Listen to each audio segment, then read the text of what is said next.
Thank you so much for hosting me and for the very fast and generous Wi-Fi that's been provided at this office. I had agreed to do a live podcast at what ended up being 2 in the morning last night, which isn't that bad because I thought it was going to be 5 in the morning. I did the East Coast, West Coast time zones wrong, but it actually went very well. That was called the Dradcast. Who here uses WordPress already? Just out of curiosity.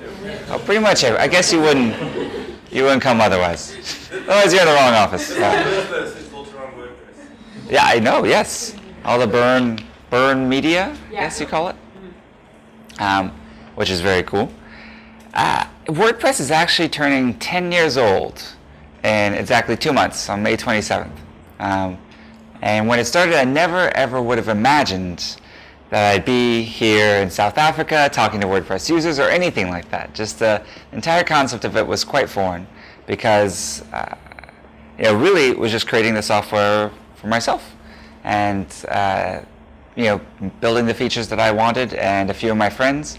And in fact, in the very beginning, it was very difficult to get anyone to use WordPress. So I had to force my friends from high school. Basically, I would sort of set up blogs for them and then say, hey, you have a blog now. I picked a name and everything. It was a very proactive sign-up procedure. But from the beginning, we knew that it was too hard, right? Like at the time, to blog, even using B2 or WordPress, you had to know, you had to have a MySQL database, you have to set up PHP, you had to upload these files and configure them with permissions properly. It was lots of acronyms and complications.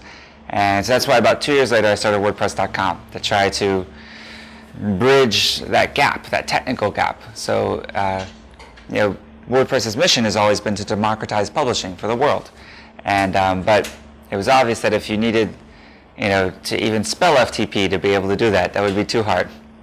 And actually today, this is March 28th, right? I've lost track. Is the 8-year anniversary of Automatic. Automatic is the company I founded to basically make WordPress.com, Akismet, VaultPress, many of the commercial services around WordPress. And so very happy about that. So thank you very much for coming. I was hoping to open it up to Q&A because, you guys I've never met you. Many of you have not met me before. And so I'm just sort of curious what questions you might have about WordPress, about anything, startups, anything you like. About barbecue. It's one of my specialties.